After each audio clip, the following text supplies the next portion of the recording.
You and I have spoken, Alex, a bunch of times, and I'm putting you on the spot here right now, so I apologize and feel free to say no. Is it possible to share? Are there any stories from families that they have said it's okay to share any of these stories where other people have had aha moments, or is that off? I mean, I think we have a number of aha moments. I'll share one, and then maybe Katie can also share one. I was talking to a client who sort of akin what we were doing to preventative healthcare. And they were kind of looking at, like, the healthcare system, and they described it as a sick care system.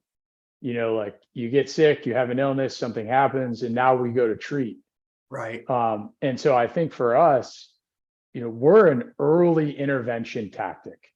We're not therapy, right? We're not experts. We don't deal with people who have any type of disorders. We're not dealing with trauma. We're not dealing with medication. We're not dealing with all of these things. But we had a client that said, we're here so we never end up going to therapy. And I thought that was like a really cool way to look at it. Yeah. Because there is nothing, there is a connotation with therapy that you're going for a reason. No one wakes up and is like, I should just randomly go to therapy today, right? There's something going on.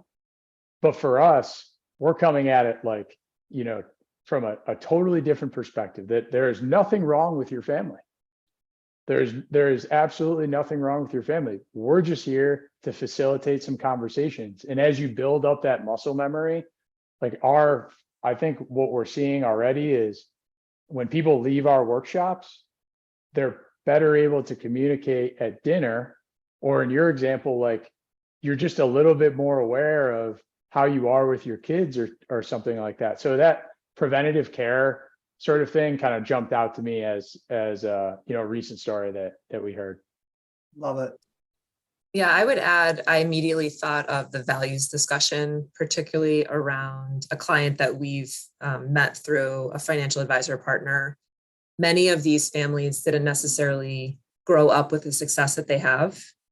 And so the values conversation is really thought-provoking.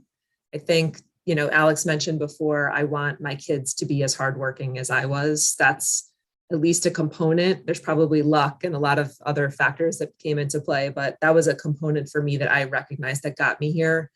But maybe having an easier life is like taking that away from my kids, right? And that's so common. That's what a lot of people struggle with.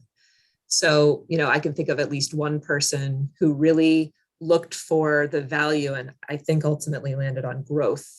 If you could be somebody who's just trying to improve, stay curious, and that was kind of an encouraging way to instill that in his children, in a different way than he experienced, but acknowledged, the new set of cards that they had dealt without making them feel bad about it, right? There's nothing that your kids can do if you have a better life than you did. So why not cultivate something out of that? Instead of, like we said, mandating a set of values that no longer apply. Yeah. We talked about growth. Something else